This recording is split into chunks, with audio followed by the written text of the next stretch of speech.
The red warning lights flashed across the communication center of the Galactic Council station. Senior Monitor. Kelthus pressed his three-fingered hand against the control panel, his scales rippling with confusion. In his 200 years of service, he had never seen an unauthorized transmission breach their security systems. "What is this?" he asked his assistant, a young Vorian named Issa. She worked quickly at her console, her large eyes scanning the data. "It's coming from Sol 3, Monitor.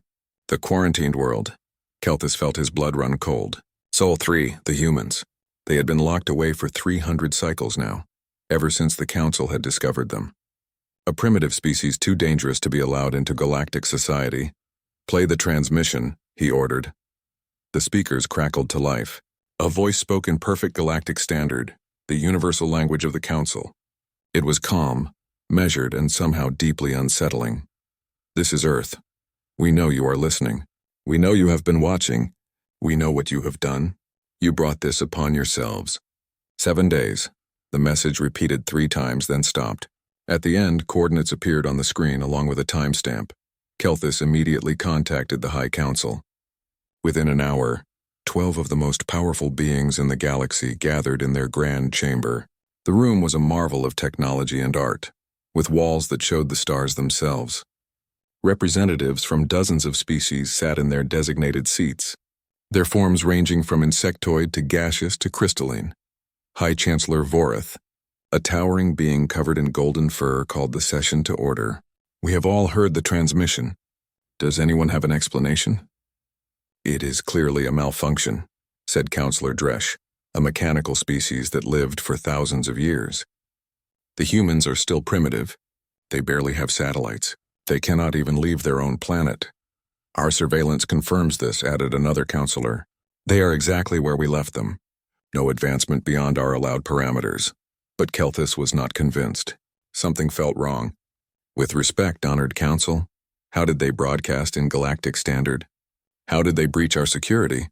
"A lucky accident," Vorith said dismissively. "Or perhaps they intercepted one of our old signals and copied it. These humans are clever with their little technologies, but they are still caged. They pose no threat." The council agreed to increase monitoring but took no other action. They had dealt with humans before. They remembered Earth's discovery clearly. It had been 300 cycles ago when a council survey ship had found Sol 3. The planet was beautiful, covered in blue oceans and green lands. The dominant species called themselves humans. They were bipedal, soft-skinned, and incredibly fragile by galactic standards. They could not survive in most environments without protection. They had short lifespans, barely 100 of their years at most. But there was something unusual about them. In just 10,000 of their years, they had gone from living in caves to splitting atoms.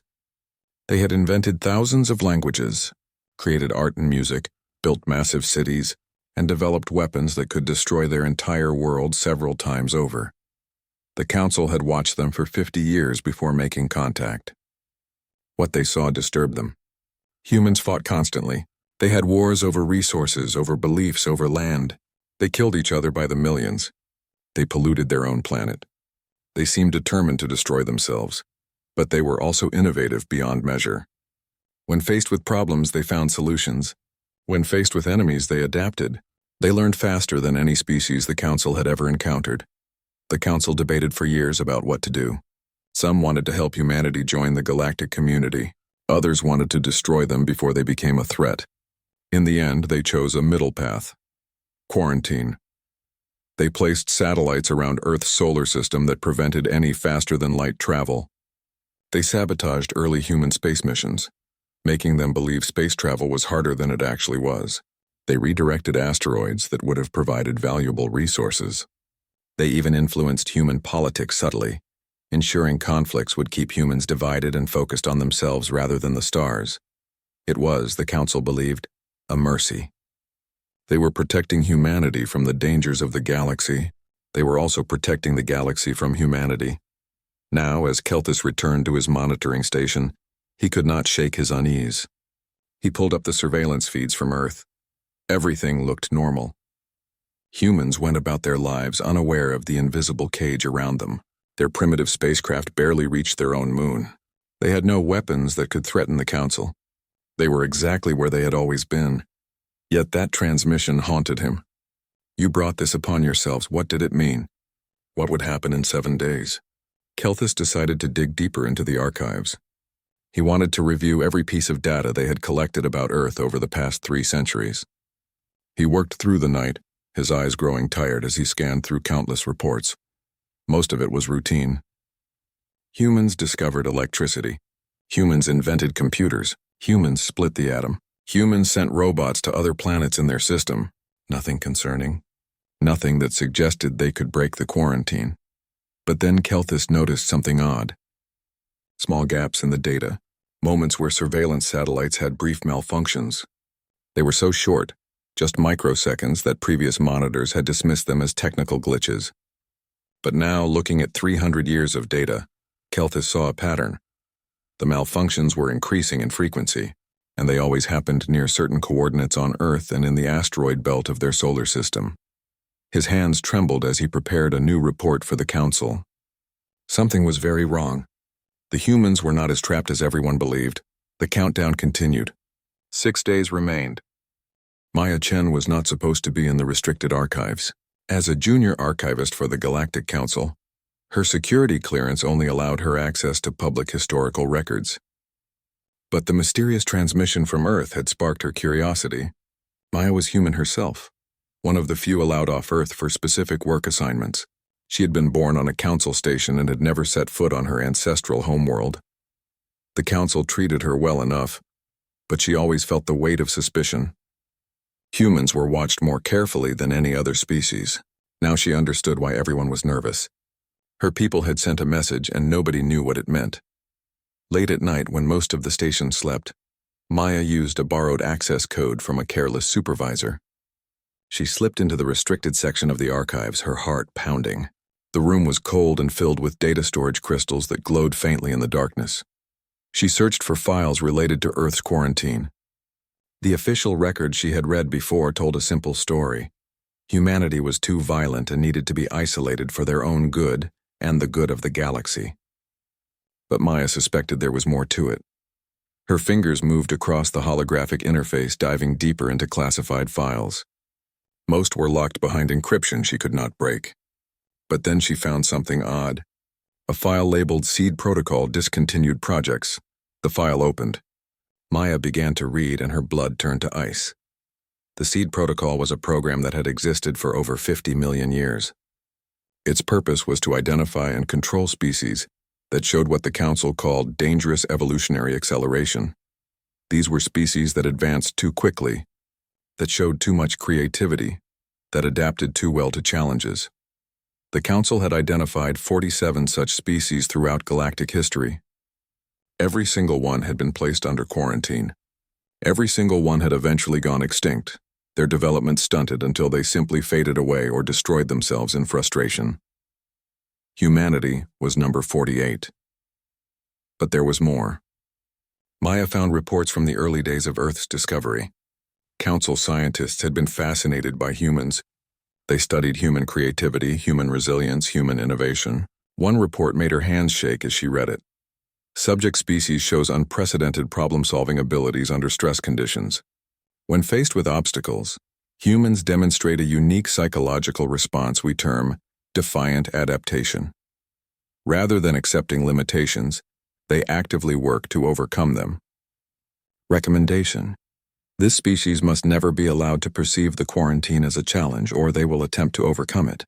Sabotage must appear natural. They must believe their limitations are their own failures, not external impositions. Maya felt sick. The Council had not just caged humanity. They had gaslighted an entire species. Every failed space mission that humans blamed on their own technological limitations had been deliberately sabotaged. Every setback had been calculated to make humans doubt themselves. She dug deeper and found more disturbing information. The Council had not acted out of moral concern about human violence. They had acted out of fear. One deleted file, which she managed to partially recover, contained a conversation between High Chancellor Vorath and his predecessor from 300 years ago. What if they discover what we have done? The old Chancellor had asked. They will not, Vorath had replied. They are clever, but they are trapped. And even if they discover the truth, what can they do? They have no fleet, no weapons that can reach us. By the time they could possibly threaten the Council, they will have either destroyed themselves or lost the will to advance. And if we are wrong? There had been a long pause in the recording. Then we have created something far worse than we feared. A species that not only survives adversity but thrives on it. A species that learns from its enemies. A species with every reason to hate us. The recording ended. Maya sat in the darkness processing what she had learned. The transmission from Earth suddenly made terrible sense. You brought this upon yourselves. It was not a threat. It was a statement of fact. She copied as much data as she could onto a portable crystal and left the archives. She had to tell someone, but who would believe her? The Council had maintained this lie for 300 years. As she walked through the empty corridors, she passed a viewport showing Earth in the distance. It looked so small and peaceful from here. She thought about the billions of humans living there, unaware of the invisible cage around them. Or were they unaware? The transmission suggested otherwise. Someone on Earth knew. Someone had been preparing for this moment. Maya remembered stories her grandmother had told her. Old Earth legends about humanity's stubborn refusal to accept limits.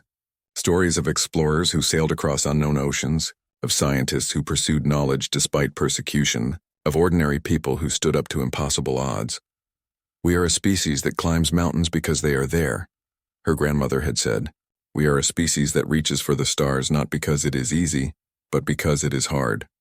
You can slow us down, but you cannot stop us. Every wall you build becomes a challenge we must overcome. Maya had thought these were just comforting tales. Now she realized they might be humanity's most fundamental truth. She accessed her personal communicator and sent an encrypted message to her family on Earth. She did not know if it would get through the surveillance systems, but she had to try. I found the truth about the quarantine. I know what they did to us. Stay strong. Whatever is coming, I am with you. The message sent successfully, or appeared to. With the Council's monitoring, she could never be certain. Back in the archives, security systems registered the unauthorized access. Alarms should have triggered immediately, but they did not. The security logs showed normal activity. No breach, no intrusion. It was as if Maya had never been there at all. In a control room deep in the station, a human technician named James Rodriguez smiled at his console. He had been waiting for this moment. Maya had done exactly what they hoped she would. Now she knew the truth. Now she would become an ally, whether she intended to or not. James had been placed on the Council station 15 years ago. Like Maya, he was one of the few humans allowed off Earth. Unlike Maya, he was not really there to work for the Council. He was there to learn everything about their systems, their technology, their weaknesses. He was not alone. There were 37 other deep-cover humans on various Council facilities across the galaxy. They had been patient. They had been careful. They had waited for the right moment. That moment was now 5 days away. The 4th day after the transmission, everything changed. Monitor Kelthus was at his post when his entire console went dark. Around him, other monitors jumped from their seats as their systems failed simultaneously. Emergency lights flickered on, bathing the control center in red light. What is happening? Someone shouted. Kelthus ran to the backup systems. He pulled up the satellite network status. What he saw made his heart stop. Every single surveillance satellite around Earth's solar system had gone offline at exactly the same moment. Hundreds of quantum-encrypted self-repairing satellites that had functioned perfectly for 300 years had simply stopped working. This is impossible, he whispered. The satellites cannot fail. They repair themselves. They have backups for their backups. His assistant Isa worked frantically at her station. I am reading their status now. They are still there. They are still powered, but they are not responding to any commands. It is like they are ignoring us. Can we see what is happening around Earth? Negative. We are completely blind. The High Council convened an emergency session within the hour. The Grand Chamber was filled with angry and frightened voices. This had never happened before. The Council controlled everything. They were the supreme authority in the galaxy. They did not have systems that simply failed. High Chancellor Vorath demanded answers. How did the humans do this? We were told they could barely reach their own moon. Counselor Dresh, the ancient mechanical being, spoke in its emotionless voice. I have analyzed the satellite failures. They were not destroyed. They were hacked. Someone accessed the quantum cores and locked us out using our own security protocols. The level of technical knowledge required to do this is beyond most species in the Council. Are you suggesting the humans have technology superior to ours? Vorath's golden fur bristled with anger. I am suggesting we have underestimated them, another counselor interrupted. We need to send ships immediately. We need to see what is happening in that system.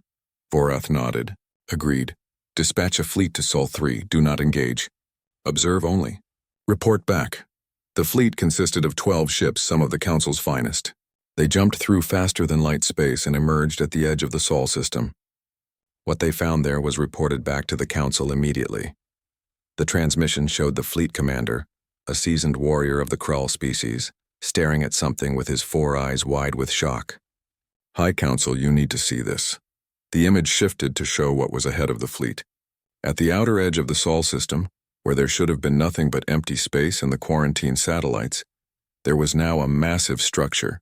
It was a ring, a connected series of space stations that formed a perfect circle around the system's perimeter. Each station was massive, easily the size of a small moon. They were covered in arrays that the Council's sensors could not fully identify. Some looked like weapons, others looked like shields. Still others were completely unknown. The structure had not been there during the last surveillance check just days ago. It was impossible to build something that large so quickly, unless it had always been there. Computer, analyze the structure, the fleet commander ordered. The ship's artificial intelligence worked for several minutes before responding. Analysis complete. The structure is composed of materials consistent with asteroids from this system. Hull composition matches the mineral signatures of debris that has been cataloged in this region for the past 300 years. The commander felt his blood run cold. Are you saying this was hidden? Affirmative. The structure appears to have been disguised as natural space debris and small asteroids. Detection would require physical inspection, which was prohibited under quarantine protocols. Back on the Council station, Vorath stood frozen as he watched the transmission. The humans had built this, under their surveillance, right in front of them. For decades, possibly centuries, humanity had been constructing this ring while the Council watched and saw nothing.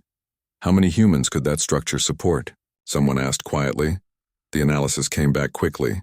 Based on size and configuration, estimated population capacity is between 5 and 10 billion individuals. The chamber fell silent. Earth had a population of 8 billion. If that structure was populated, it meant humanity had nearly doubled its numbers without the Council knowing. Councillor Dresch spoke again. I am detecting activity on the structure. Power systems are coming online. They are no longer hiding. On the view screen, lights began to appear across the massive ring. Section by section, the hidden structure revealed itself. It was beautiful in a terrifying way. Humanity had built something that rivaled the Council's greatest achievements, and they had done it in secret. In isolation, without any help. The fleet commander received new orders. Approach the structure. Attempt to establish communication. As the Council ships moved forward, something else appeared on their sensors. Ships, hundreds of them. They emerged from docking bays hidden in the ring structure. They were sleek and dark, built with designs the Council had never seen before. They did not move aggressively, but they formed a clear defensive perimeter. A transmission came through. A human voice, calm and professional. Council vessels, you are approaching sovereign human territory. We request that you maintain your current distance. We have no hostile intentions, but we will defend ourselves if necessary. The fleet commander responded. This system is under Council quarantine. You are in violation of galactic law. There was a pause. Then the human voice replied, and there was something like amusement in it. Galactic law? The same law that allows you to imprison entire species? The same law that allowed you to sabotage our development? We found your satellites, Commander. We studied them. We know what you did to us. Vorath interrupted the transmission. This is High Chancellor Vorath of the Galactic Council. Who am I speaking to? This is Admiral Sarah Chen of the Terran Defense Fleet. And before you ask, yes, we know about the seed protocol. We know about the 47 species you suppressed before us. We know everything. The Council chamber erupted in chaos. How could they know? That information was locked in the deepest archives. Only the highest level officials had access. Admiral Chen continued. For 300 years you watched us. What you did not know is that for the last 70 years we have been watching you. Every satellite you sent, we hacked. Every transmission you made, we intercepted. Every piece of technology you used to cage us, we learned and improved upon. On the view screen, more of the ring structure lit up. Entire sections that had appeared to be rock and metal were actually advanced facilities. Manufacturing centers, agricultural domes, research laboratories. It was a completely functional civilization hidden in plain sight. Impossible, Vorath breathed. You could not have kept this secret. Our surveillance was perfect. Your surveillance saw exactly what we wanted you to see, Admiral Chen replied. Did you really think we did not notice the pattern? Failed missions that should have succeeded, redirected asteroids, communications that mysteriously vanished. We are not stupid, Chancellor. We were just patient. Kelthus, watching from his station, felt a strange mixture of fear and admiration. Humanity had turned their cage into a fortress. They had used their isolation to build something the Council never expected. They had learned from 300 years of sabotage and had become stronger because of it. What do you want? Vorath asked, his voice strained. We want what you took from us, Admiral Chen said. Our freedom. And not just for us. For every species you have suppressed. For every civilization you have controlled. The quarantine ends now. And if we refuse? There was a long silence. Then Admiral Chen spoke again, and her voice was harder now. Then we show you what 300 years of human ingenuity and human anger can create. We became what you feared we would, Chancellor. But we became something else too. We became patient. We became smart. We became better than you. The transmission ended. The human fleet maintained its position, waiting. The Council had 3 days to decide what to do next. The Council chamber was sealed. Every entrance was guarded by elite security forces. The most powerful leaders in the galaxy gathered to discuss the human problem in absolute secrecy. They could not allow the other species under their rule to know how badly they had miscalculated. High Chancellor Vorath called the emergency session to order. We must respond to the human threat with strength. We cannot show weakness. They have shown no aggression, Councillor Terran pointed out. She was a crystalline being, whose species valued logic above emotion. They have only defended their territory. They have violated the quarantine, Vorath snapped. That alone is an act of war. Before anyone could respond, the chamber doors opened. This should have been impossible. The doors were locked and guarded. Yet they swung open smoothly, and a human woman walked through. She was tall and dark-skinned, wearing a simple gray suit. She walked with confidence, her footsteps echoing in the stunned silence. The guards raised their weapons, but she ignored them completely. Good morning, honored council, she said in perfect galactic standard. My name is Ambassador Keisha Okonkwo. I represent humanity. I believe we have much to discuss. Vorath stood from his seat, his fur rising in alarm. How did you get in here? This chamber is secured against all intrusion. The same way we built a fleet under your surveillance, Keisha replied calmly. The same way we hacked your satellites. The same way we have been preparing for this moment for 70 years. You underestimated us, Chancellor. You always have. Security forces surrounded her, but Keisha did not seem concerned. She simply stood in the center of the chamber, looking at each council member in turn. Please sit, she said, as if she were the one in charge. I have a presentation to make. You have no authority here, Vorath said. You are a prisoner, Keisha smiled. Am I? Guards, please check your weapons. The guards looked down at their energy rifles. The power indicators showed 0. The weapons had been deactivated. The guards tried to activate them manually, but nothing happened. That is impossible, one of them said. These weapons have independent power sources. They cannot be hacked remotely. Cannot be hacked by Council technology, Keisha corrected. Our technology is somewhat more advanced. Now may I continue? She did not wait for permission. With a gesture, she activated a holographic display in the center of the chamber.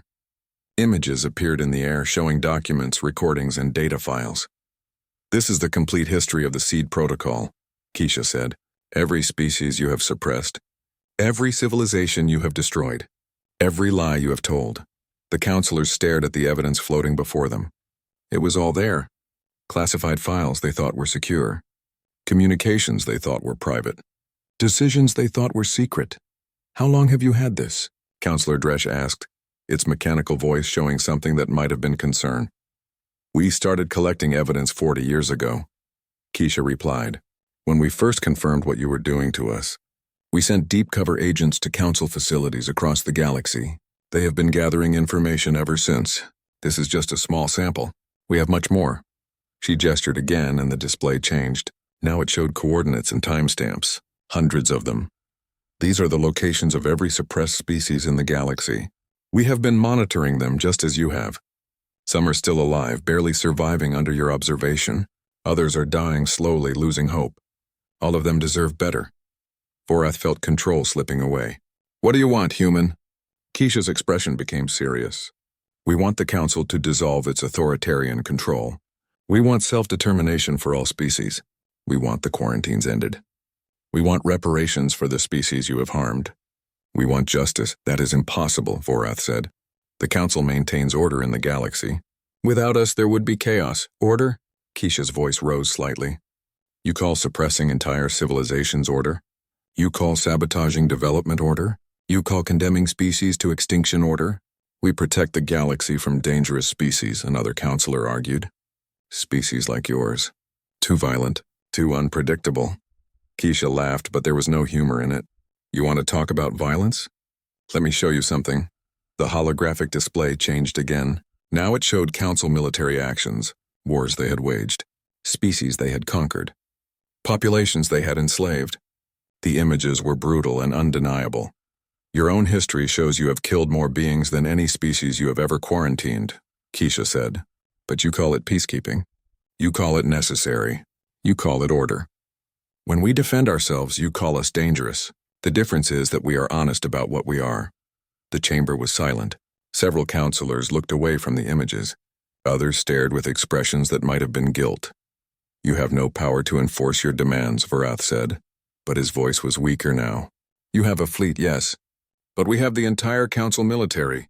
You cannot win a war against us. Keisha smiled again, and this time it was genuinely frightening. Chancellor, you still do not understand. We are not here to ask for your permission. We are here to inform you of what is about to happen. She pulled out a small device and pressed a button. Throughout the council chamber, holographic screens appeared at every counselor's seat. Each screen showed a different planet. Each planet was a council homeworld. These are live feeds, Keisha explained. As we speak, human ships are in orbit around every council homeworld. We have been in position for 3 years. You never noticed because we used stealth technology that you do not understand. We could have attacked at any time. We chose not to. Vorath stared at the screen showing his own homeworld. Sure enough, in high orbit, previously invisible ships were now making themselves known. Dozens of them. All heavily armed. This is an act of war, he said quietly. No, Keisha corrected. This is deterrence. Notice that our weapons are not aimed at your planets. Our shields are up. We are not threatening you. We are protecting ourselves while making it clear that we cannot be easily defeated. You are bluffing, Counselor Dresch said. You would not actually attack civilian populations. You are right, Keisha agreed. We would not. Because unlike you, we actually mean it when we say we want peace. But we will defend the innocent. And we will no longer tolerate your tyranny. She looked around the chamber, meeting each counselor's gaze. Here is what will happen. You will announce the end of the seed protocol. You will remove all quarantines. You will allow free self-determination for all species. You will provide reparations to those you have harmed. You will restructure the council to include representatives from all species, not just the powerful ones. And if we refuse? Vorath asked. Keisha's expression became sad. Then we will release all of this information publicly. Every species in the galaxy will learn what you have done. They will learn about the seed protocol. They will learn about the suppressed civilizations. They will learn that the council is not the benevolent protector it claims to be. And then, Chancellor, you will not have to worry about us. You will have to worry about everyone else. She paused, letting that sink in. But we hope it does not come to that. We do not want to destroy the council. We want to reform it. We want to make it what it always should have been. A true alliance of equals, not a hierarchy of oppressors and oppressed. Why should we trust you? Vorath asked. Because we are giving you a choice, Keisha replied. Because we could have simply attacked, but we did not. Because we believe that even you can change if given the chance. We did not become strong to seek revenge. We became strong to protect ourselves and others. There is a difference. She turned toward the door. You have until tomorrow to decide. Choose wisely. The galaxy is watching even if they do not know it yet. Keisha walked out of the chamber the same way she had entered. Calmly, confidently, unstoppable. The doors closed behind her. The council sat in silence, staring at the screens showing human ships around their homeworlds. For the first time in their long history, they had encountered a species they truly could not control. The question now was whether they would adapt or fall. The council deliberated through the night. Some councilors demanded military action. Others urged caution. A few, like Councilor Terran, suggested that perhaps the humans were right. The arguments became heated, voices rising in anger and fear. Finally, as dawn broke over the council station, High Chancellor Vorath made his decision. We will not submit to human demands. We will call their bluff. Prepare the fleet for military action. Within hours, the council's military mobilized. Warships from a dozen species gathered at strategic points across the galaxy. It was the largest show of force the council had ever assembled. Thousands of ships armed with weapons that could devastate planets. The human ships around council homeworlds maintained their positions. They did not move. They did not power weapons. They simply waited, shields raised, watching. Admiral Sarah Chen received the mobilization reports from her intelligence officers. She sat in the command center of humanity's largest station, surrounded by holographic displays showing the entire tactical situation. She looked tired but calm. They refused, her second-in-command said. They are preparing to attack. I know, Sarah replied. Send the signal. Execute Protocol Guardian. Across the galaxy, human ships that had been hidden for years revealed themselves. They appeared not just around Council homeworlds, but around every planet that had been suppressed under the Seed Protocol. Dozens of civilizations that the Council had been slowly strangling suddenly found themselves with protectors. But the humans did not attack. They positioned themselves between the oppressed worlds and any Council forces. They sent messages to the suppressed species in their own languages, languages that humans had learned by studying intercepted Council surveillance. The messages were simple. You are not alone. We know what has been done to you. We are here to ensure your freedom. We will not let them hurt you anymore. On the planet Thara 9, a species that had been quarantined for 200 years, received the message with disbelief. They had thought they were the only ones suffering, the only ones who had been caged. Now they learned that there were others and that someone was willing to stand up to the Council. Similar reactions occurred across the galaxy. Species that had been isolated, that had been told they were too dangerous or too primitive, suddenly had hope. And then humanity did something the Council never expected. They released the information anyway. Ambassador Keisha had warned them. The evidence of the Seed Protocol, all the classified files, all the secret communications, all the proof of Council crimes against sapient species, flooded across galactic networks simultaneously. Humanity had hacked every major communication system in Council space. Within hours, billions of beings across hundreds of worlds knew the truth. The Council had not been protecting them. The Council had been controlling them, suppressing them, destroying species that showed too much potential. The reaction was immediate and overwhelming. Protests erupted on Council worlds. Species that had been loyal members of the Council for centuries demanded answers. Governments that had supported Council policies suddenly faced angry populations. The Council's carefully constructed image of benevolent authority shattered in a single day. High Chancellor. Vorath watched his civilization come apart. His own people, the ones he had sworn to protect, were calling for his resignation. Councilor after councilor announced they would not support military action against humanity. Some even publicly apologized to the species they had helped suppress. Within 3 days, the Council was in complete disarray. The military fleet that had been assembled to attack humanity never moved. Ship crews refused orders. Entire squadrons declared they would not fight to preserve a system built on lies. Councilor Dresch, the ancient mechanical being, visited the human command station. Sarah Chen received it in a simple meeting room. No guards, no weapons visible, just 2 leaders talking. You have won, Dresch stated in its emotionless voice. No one has won, Sarah replied. This was not a victory. This was justice, finally achieved. Too many have suffered for there to be any real winners here. What will you do now? Will you become the new Council? Will you rule in our place? Sarah shook her head firmly. We do not want to rule anyone. We never did. We just want to be free, and we want others to be free too. The galaxy does not need overlords. It needs cooperation. Then what do you propose? Sarah pulled up a holographic document. The Terran Accord. A new agreement, not a new empire. All species have equal representation. No one gets to decide what others can or cannot do. We protect each other, but we do not control each other. Worlds choose their own paths. Technology is shared freely, not hoarded.